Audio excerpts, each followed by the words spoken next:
Presentation about the Roman baths. There are two words in Latin that refer to the Roman bathhouses. One is thermae, and the other is balneae. In some writers, thermae can refer to the bigger, more public bathhouses, and balneae might refer to the smaller, more private ones, but in general, the terms are pretty interchangeable. We get the word thermae from the Greek adjective thermos, which is spelled in Greek at the top there.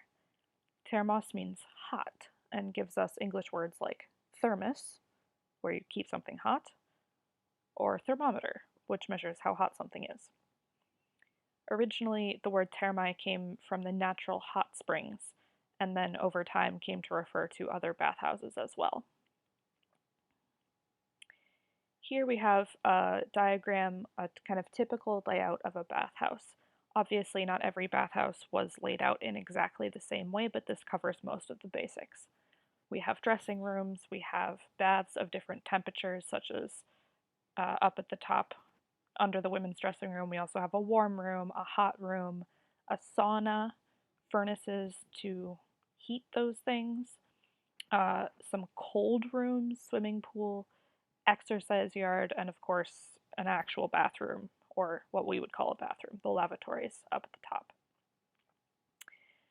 And you might think that this is a really large facility for this kind of thing, and it is, because remember, it's not just a place to bathe once a week, twice a week, or however often, but to socialize, to exchange news and gossip. This was not just a bathhouse, but a community center, almost like we would think of a YMCA or some kind of other community gym type place. And in Rome, everyone bathed. Men and women all bathed at the public baths. Usually they would have separate facilities within the bathhouse, or they might have separate times. So maybe men would bathe in the mornings and women in the afternoons, or whatever the thing was that the owner of the bathhouse or the manager of the bathhouse decided would be their system. Many of the bathhouses were free to enter as well, but some also charged a small entrance fee. It's hard to know exactly what those entrance fees would be in modern currency because what we know about ancient currency is kind of muddy and there's a whole lot of reasons, but it wasn't expensive, sometimes as low as maybe 65 cents. Just kind of enough money to keep the place running, the bare minimum amount of money that could be charged, because the Romans valued their health, they valued cleanliness and hygiene, and so they wanted everyone to be able to bathe, whether they were rich or poor. The first place you would go when you enter the bathhouse would be the apoditerium, or the dressing room, changing room. This comes from the Greek word apoduo, which means to take off your clothes. So this is just the undressing room, I suppose. Following the apoditerium, most men would head to the palaestra, or the wrestling place. This was that big exercise kind of courtyard in the middle of the diagram a few slides ago.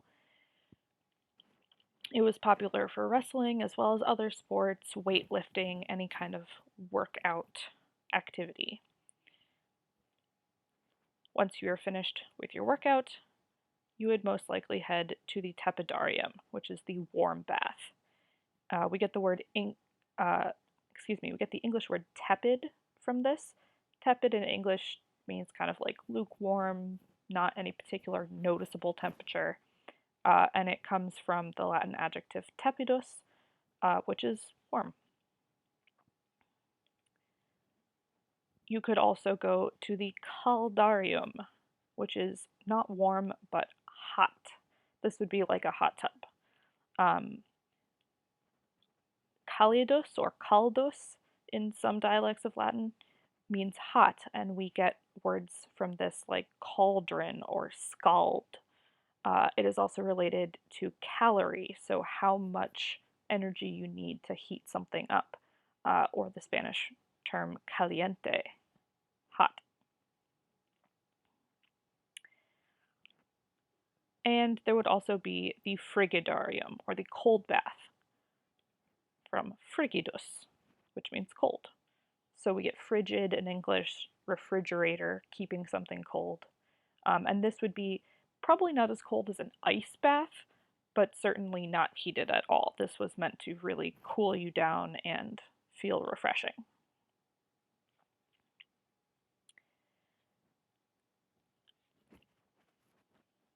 And here we have an artist's rendition of the baths of Caracalla. Um, Baths that were funded by famous people tended to be named after them, kind of like how we name sports arenas or libraries or museums based on who paid for them to be built. In or near Boston, Massachusetts, there's the JFK Library, the John F. Kennedy Library, because he and his family funded that. Um,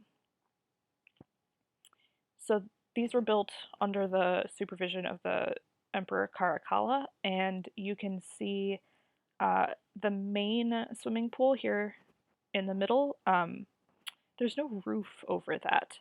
Uh, they didn't have electric lighting, and so in order to keep the indoors of this enormous building visible, uh, you wouldn't build a roof over that. You basically just worked with natural sunlight, um, and that also helped them collect water when it rained.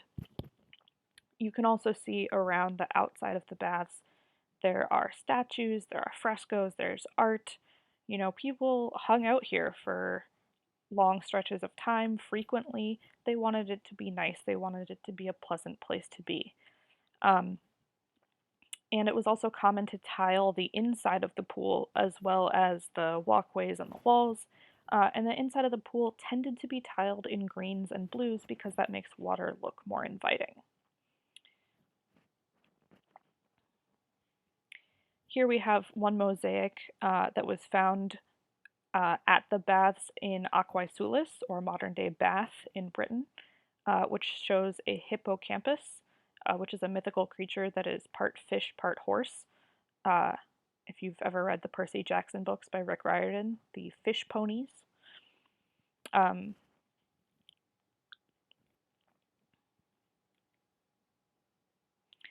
and then you might finish out your visit to the baths with a trip to the Laconicum, which was a dry steam room, kind of like a sauna.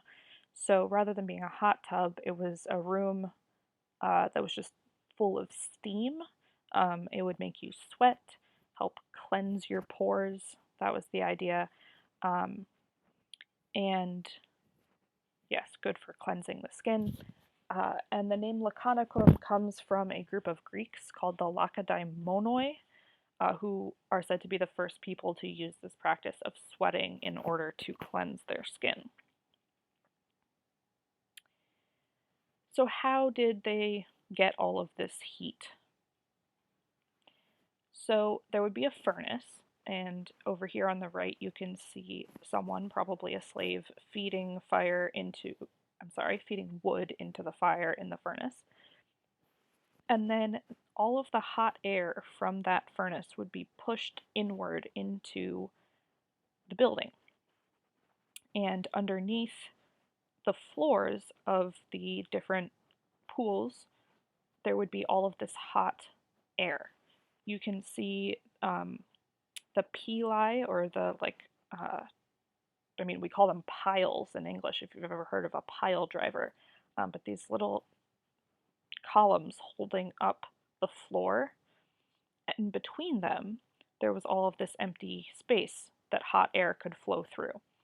And then you have these vents, or box flues as they're labeled here, going up the sides of the pools. So hot air would go up not just underneath the floor of the pool, but also up through the walls to keep the sides of the pool hot. And they controlled the different temperatures of the rooms by placing them either closer to or farther away from the furnace, and with different amounts of those heating vents along the sides. So you can see that the hot room is closest to the furnace. By the time the air traveled past the caldarium to the warm room or the tepidarium, it would have lost some of its heat. And in this illustration, at least, the warm room doesn't have the same box flues that the hot room does, so it would not heat the water up quite as much. Presumably, the frigidarium would be even farther away toward the left in this layout.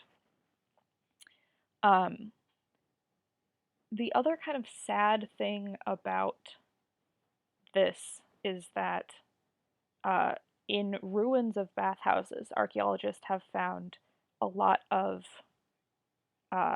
animal remains, not because anyone was like deliberately trying to harm those animals, but because they might go down there where it was warm at night or in the winter and potentially get trapped, which is not pleasant, it's not cheerful, but it is an interesting look kind of archaeologically about why those animals might have been there.